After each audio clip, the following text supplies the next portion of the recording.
Welcome to the All-Star Networking Podcast. It's the show where you hear from a new expert each week on how to build an all-star network, increase business sales, grow careers, find a job, or enrich your life. Let's get it started. From the Midtown Global Market in Minneapolis, here's your host, Kathy Paper. Welcome to the All-Star Networking Show at Midtown Global Market. I'm Kathy Paper, your host today. I feel so official now that we're live on all these, what do I call them, outlets?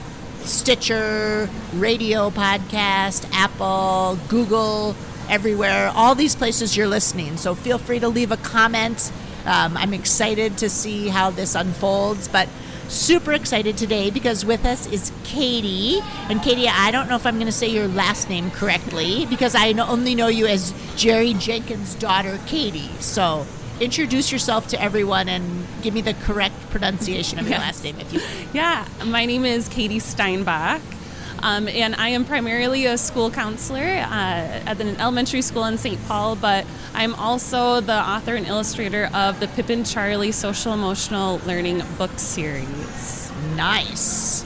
And you're also a new mom too. So I'm a new mom. We're going to add that hat in too because that's a big role, and I'm thrilled you could join us today, that it worked out to have a little daycare support. So networking and school counselor and the book, I'm so excited. I'm actually not quite sure where to begin because I've got this really great book in front of me. I think I'm going to start with just how we know each other in that your dad runs the Jenkins Group out of Traverse City, Michigan. Mm-hmm. And Jerry and I met a long time ago, and unfortunately, my networking skills were not honed enough that I don't have it written down of how we met, somehow through the publishing world.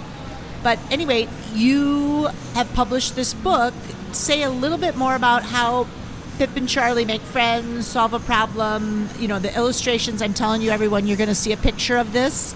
They are so cute. And you illustrated it yourself, too. So just talk to me a little bit about the book while I put on my little readers and take a look at it, too. Yeah. Well, this is a childhood dream. Growing up with a dad in the book publishing business, I'd always wanted to illustrate a book. I loved art. And as I got older, got into my career, kind of put that aside. And then as the pandemic started, I started making some lessons for my students, all on PowerPoint, which I hadn't really done before. And as I was making these PowerPoints, these stories with some puppets I have, I realized, I could make a book out of this. And so my dream to illustrate books became real when I realized that I could write the books too. And then Pip and Charley were born. And wait, did you say you have puppets? Not of Pip and Charley, but puppets that I use at school with my students. Oh, excellent. Yeah. And what age, because I'm telling you, these are like I see puppets in your future then of Pip and Charley. I do too. I can introduce you to someone that we're going to make that come to life. Yeah. What age students do you have? So the pandemic starts, everything goes virtual, and you're thinking, how are these kids going to learn? Right. So my students are in kindergarten through 5th grade. Pip and Charley is written more for the younger students, but I have 4th and 5th graders that have really connected to these stories as well. Well, and even Matt and J. Marie and all of us were looking at them before we started recording and saying, I could use this. I could work on this. Yeah. And say a little bit more too about kind of the illustrations or the intent, or you said you used kind of some phrasing that I didn't write down. So the reason I wrote Pip and Charley is to empower other adults who are not counselors to have conversations with students about social emotional learning. I essentially have a master's degree in talking to kids about social emotional learning, but not everyone has that. And so Pip and Charley are written in a really simple, user-friendly way. There are questions woven throughout the text so that adults, teachers, parents, etc., anyone working with students, with kids, can have these conversations, these very important conversations about making friends, about solving problems, and some more things with future books. Great.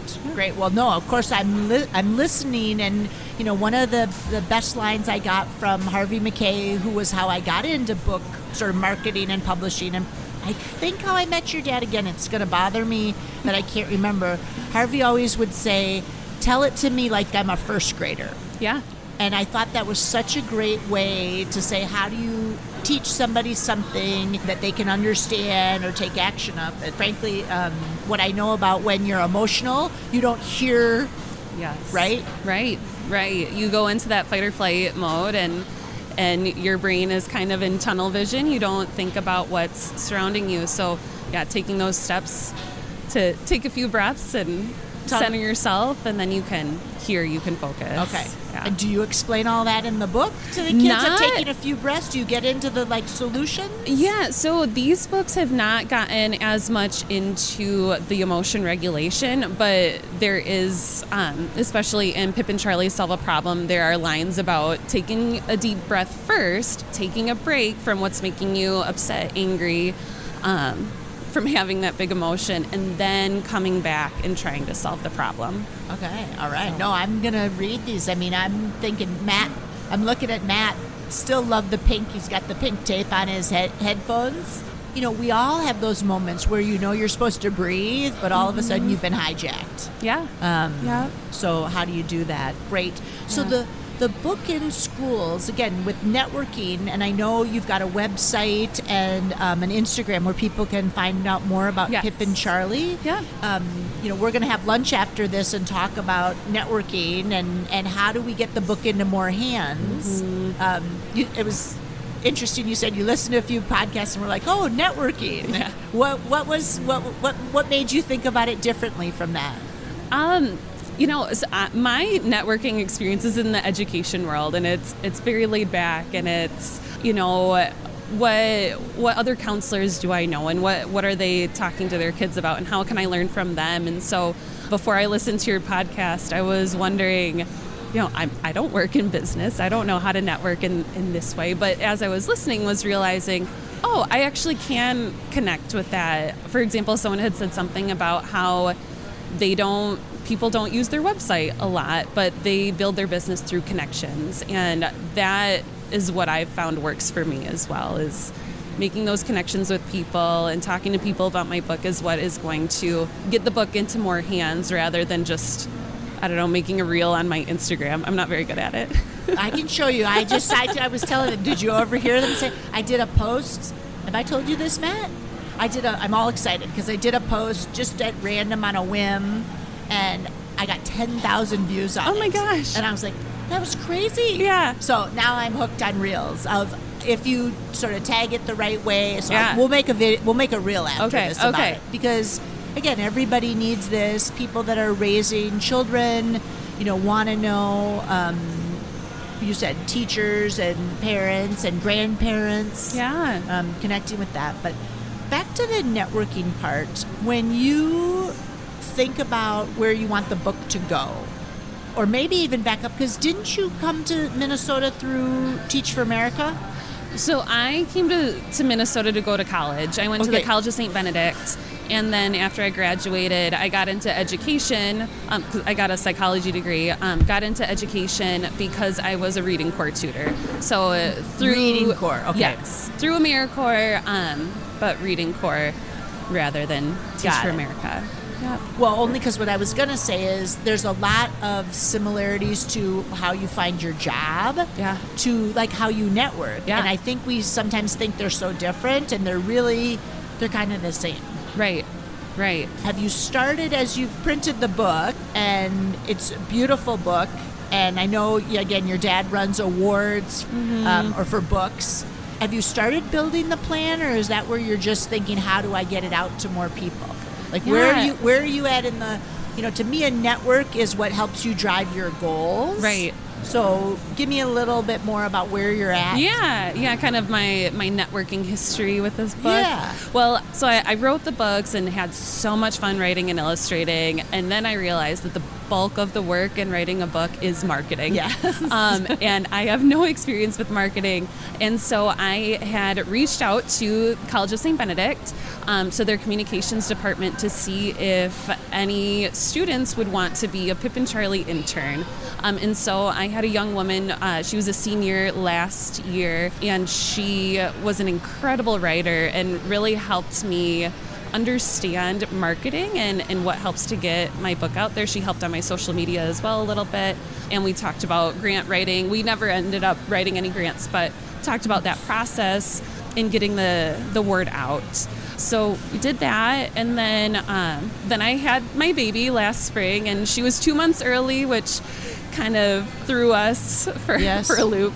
And so the networking kind of took a backseat, and then I've just slowly been getting back into it. I found something called the Market Collective, which is a group of makers, creators who put on little markets throughout the Twin Cities. In fact, I know they have been over here at East Lake Brewing. And so I just set up a little table, and I've sold my book and talked to people and met people that way too, which has also been really fun for me, meeting new people that way. Yeah, that's great. And only recently I told my dad, I was like, okay, I'm ready to write the third book. I've had time to get used to being a mom and working full time. So I'm ready to write the third book, and I know I need to market more. What should my next steps be? And then he gave me your contact. So that's funny. No, he said it was great because he texted me and said, "Can you talk right now?" That's his sort of. He's a right now kind of guy. He's very efficient too in the way he communicates. Yes. That's it. Well put. Yeah. Efficient communicator. Yes. I said right away when he and I spoke, the goal is also to get the book in the hands of kids who may not have access to books. Yes. And having worked on the board of the Friends of the St. Paul Public Library, there are a lot of kids that don't have resources and families that don't have resources to get books. So I love that idea of how do we find you the right people to connect it, whether it's grants or sponsors. I know even just as we were standing here, the market, which has such a diverse family audience, is looking at doing a children's, did they say children's books or just books? I think it's children's books. Hopefully I'm not releasing anything that people don't get to know, because reading is such a great way to learn. When I first got into publishing, I was told your lives are changed by the people you meet and the books you read. And I so believe that. If we can have kids learn some of these skills, or grown-ups learn these skills, that's great. So when you're thinking about marketing right now with where you're at, and it's funny you say, now I'm ready to write my next book, you have a full-time job, you're raising a family, and then, let's add author on top of it. Yeah. I'm amazed at your energy. Are you going to make a plan, or are you a list maker, or how are you going to orient? Or is that what we're going to talk about at lunch? My husband is very strategic and organized, and he says that I have an art brain, meaning that I do one thing and then I go to the next thing, and I don't really have much of a plan or a process, but I do get it all done, and that's what works for me. It's similar in my job. My job is very, as an elementary school counselor, it's chaos all the time, and I just thrive in that environment. So my plan for writing and illustrating this next book is I've written it, I've had it edited, and now I'm working on the illustrations. And I do it when my daughter naps and when she goes to bed and before she wakes up. So I find whenever I have a little bit of time, I jump on that opportunity and to get it done. Awesome. Get it done. Yes. Well, I love the art brain. I would say a lot of people that have been on the shows, I think, have art brains, but they also figure out that what a plan does, or just even an instinct, which I think your instinct of being in the Market Collective is a great instinct, is you want to be focused so you can be efficient with your time, because you only have so much time. Right. I do think sometimes you network. When I network, I do things and then I'm like, was that a good use of my time? And usually if there's one little nugget, I'm okay. Yeah. To do it. So I like the art brain. Yeah. I think it's great to do that. And I do this because I love it. And as soon as I start feeling bitter about writing books or marketing, then it's not worth it anymore. And so I'm going to do it. I'm going to do it because I love it. And I do love it. And I love meeting new people. And that's what's driving me. Yeah, awesome. And one of my friends is a teacher, and she's always doing the CLE or whatever you call it, continuing education credits. Yep. Could you train people using the books? Yeah, in fact, maybe a year and a half ago, I met with a mom's group, and I had a PowerPoint and talked about social emotional learning and how to talk to your kids about emotions and emotion regulation. And so I could absolutely create. In fact, that's one of my goals is getting into counseling conventions or different teaching events where I can talk about how to teach your kids these skills and how you can use the books as a tool to teach these people. Skills. Yeah. Well, I just am sure you're an amazing counselor and teacher, and the illustrations are awesome. Oh, thank you. With that, and I think with the networking, and I'm psyched after this we'll talk some more about some ideas of other people that are kind of in the same market, like not necessarily authors, but maybe they're running camps. Yeah. In the areas where there are so many different nonprofits here in the Twin Cities, but maybe they don't have kind of this arm of an experience for kids. Yeah. I know even everybody, it's back to school time, they're putting together backpacks. Right. And what's to say that we couldn't, in fact, I'll connect you to Dina Simon, who I was with last night, who runs an organization for 10 years. She's done it called Simon Says Lead and Simon Says Give, and they give away backpacks. Oh, that's amazing. And so maybe we could, and she's found sponsors that buy all the notebooks, buy the backpacks, buy the pencils. Maybe there's a sponsor that would buy the books so that in the backpack, who doesn't want a book the first day of school, right? Right. So, well, and that really is the goal, is just getting these books in as many hands as possible. I didn't go into it to sell 1 million books. I went into it because I genuinely want kids to learn these skills, and I want adults to feel empowered teaching these skills. So the more kids that have it, the more families that have it, the better. That's great. Well, it is hard to know what to say when your child is upset about something. I've got 20-year-olds, and I'm sure my mom probably feels the same way of how to talk to me when I'm upset about something. You don't know what to do. It's not something they teach you. Yeah. No, that's great. So, okay, as you can hear all the hustle and bustle of the market, which I love that you've been to the market before. What I love about the market is it has so many events, family events, adult events, dancing events, holiday events. So upcoming in November is going to be this literary event, which I think they briefly started to talk to you about before the show. So people that are listening, check out at the midtownglobalmarket.org website about this event. So all week long there'll be different children's literary events, a different author sharing the story, reading along. Remember we used to be able to go to the library and hear stories. You're going to love that with your daughter. Oh, I know. It's one of my favorite memories of my kids, sitting on the floor in the library hearing a book read to them by someone. So anyway, this event will be great, free for anyone to go to. As you said, you were sort of inspired to think about other things. Any other things you'd share with the listeners about kind of networking, using that art brain to get the book in more hands? Yeah, if anything, I would just say do what you love, and you'll meet people that connect with that along the way. I've really enjoyed getting to know people in the book publishing industry, other authors, people who just love children's literacy. And so as I've been doing what I love, I've been meeting people who are passionate about the same things as me. So it's been fun. Yeah, awesome. Yeah. And one question, is your book available in any other languages? We're working on it. Excellent. Yes. I would love, Spanish is the easiest to interpret, but all my students speak Hmong, Karen, Somali, and so I'd love to get it in those languages as well. Excellent. Yeah. Okay, so any listeners who are translators out there, reach out to us. Yes, please. You can find at pipandcharley.com. I've seen your website on Instagram. We'll work on our reels after this, but thank you so much for being a guest today. Yeah, thank you so much for having me. Thank you for listening to the All-Star Networking Podcast with Kathy Paper. To learn more about strategic networking and making impactful connections, visit rockpaperstar.com. Please join us in supporting the Midtown Global Market as a vital community resource that supports small business, cultural diversity, and free or low-cost programming. Reach us at friendsofglobalmarket.org.